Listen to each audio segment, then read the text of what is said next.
My favorite kind of tattoos are the ones that move ergonomically. We all grew up with Uncle so-and-so who had a hula girl on his arm, and when he flexed, she would hula.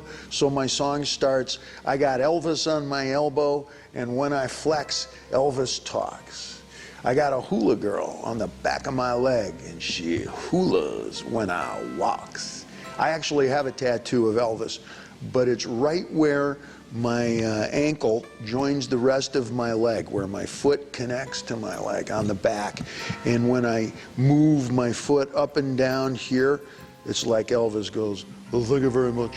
I'm very popular with kids at Thanksgiving. They have a contest every year for the Crayola Crayon Company. Kids get to send in new names for new colors. I remember the color Explodo Red.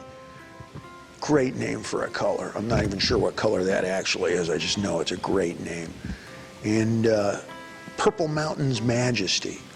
Some kid just dreamt that up as a color. I think that's amazing. So I describe the colors of modern tattoos. It's not just black and gray anymore. We have cherry red, we have electric green, and Purple Mountain's Majesty. And it all speaks to me. And it's not just the fringe, it's not just the bikers, it's not just somebody from a Lollapalooza festival anymore who's getting these tattoos. It's Swap Meet Sally. It's the person you're going to run into at the convenience store. It's your own mom. Swap Meet Sally, I call her, with a tramp stamp tat. There are many different qualities of tattoos, just like dentists or hair cutters. Not all tattoo artists are the same. Not all of them draw the same kind of material. And when you get a really poor tattoo, it looks like somebody used a branding iron, like a stamp. And we call that a tramp stamp tat. And when you get something like that, even though it may be of poor, middle, extreme quality, it means so much to a person. And the lyric goes, from mousewife to momshell, in the time it took to get that new tattoo, which usually feels like an infinity of time, because you best believe that needle hurts you, which is the beginning of the next verse. The popular thing is to describe that, oh, tattoos, it feels a little bit like a cat scratch. Yeah, if the cat weighs 320 pounds. You best believe that needle hurts you. And depending on where you get it, whoa, that is a rite of passage. And it should, because it really forces you to consider what's permanent to you. What is it you really want to remember? And what is it that you really want to say to folks around you? Some tattoos are only for people you're getting naked with.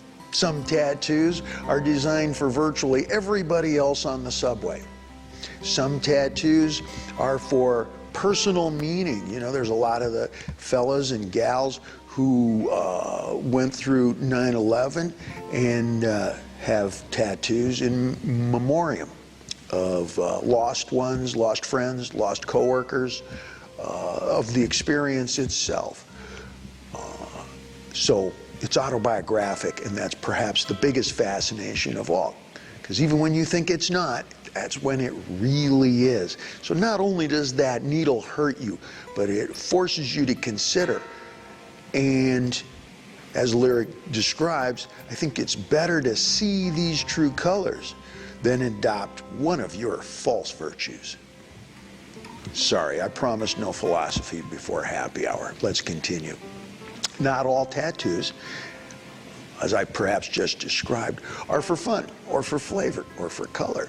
They identify your very most core beliefs, whether it's religious or, as I describe in the song, Uncle Danny had a coal tattoo. It's from working in the mines. In fact, that's not really a tattoo at all.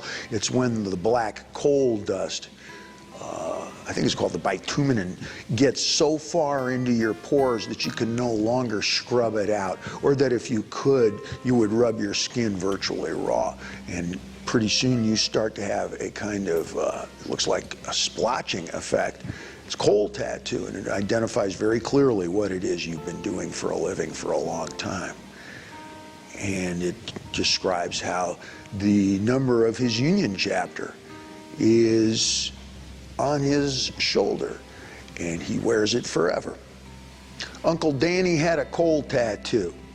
He worked for the unions, and some of us still do. And on my shoulder is the number of the chapter he was in, and that number is forever, like the struggle here to win. What's more poignant than the union struggle today? You identify that. You join a team, you join a group, you join a neighborhood frequently when you put on a tattoo. So they're not all just for celebration. They're not all just for decoration. And once again, when Swap Meet Sally gets that tramp stamp tat, she turns from mousewife to momshell in the time it took to get that new tattoo. Now this is gonna hurt.